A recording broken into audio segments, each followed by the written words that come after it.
Hello everyone, this is Jaylene with Watercolors by Jaylene.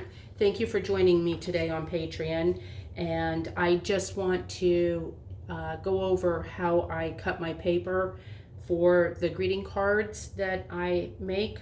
And in the downloadable instructions for each of the cards on here, there is a supply list, and with the supply list it does show that what I use.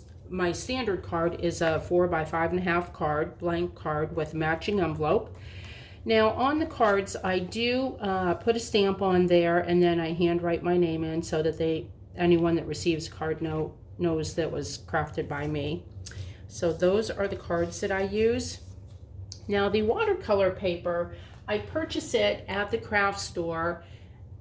It's in the area by the poster boards, and so it comes in one large sheet, and I make sure that all of the edges are torn on the watercolor card or watercolor paper.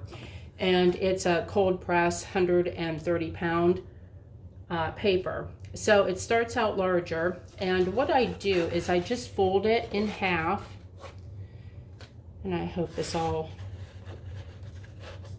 shows up in the video. So I fold it in half and crease it. And I do apologize, the paper is a little bit larger than the camera area. But I fold it back and forth several times, and I make sure that that crease, is very good. So I continue on. Here, I'll show you. So then I just rip it.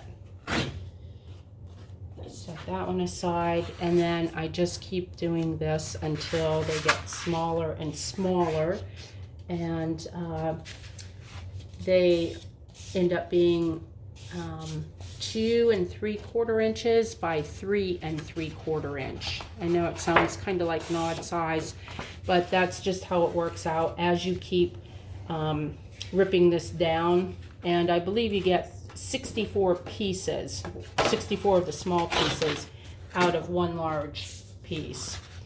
So like I said, you just keep folding it and ripping it until they get down to the smaller size, which is the 2 3/4 by 3 3/4.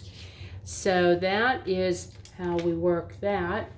And now for the solid color background paper, I like to take my Fisker's paper cutter, and I buy packages of multicolored paper. So I put this in at 4.5 inches, and I cut it, and then I do another one at 4.5 inches and cut that, and you do end up with a little bit of extra paper, scrap paper. So then I put it in at 3.5 inch and cut that, and then another one at 3.5. So there's 2 pieces. I can get rid of that one, and I like to save all these scrap paper because I do little projects and I use these scrap paper for them. I might create tags for gifts or something with them.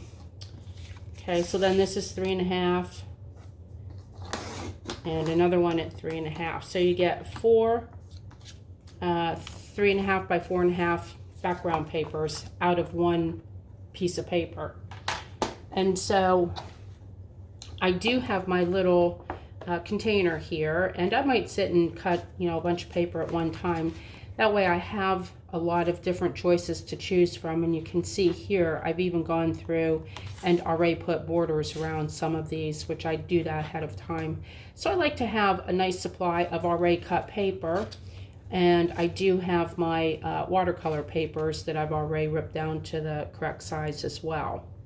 So that is how I go about doing that. If you have any questions, reach out to me and I'd be happy to help you with it.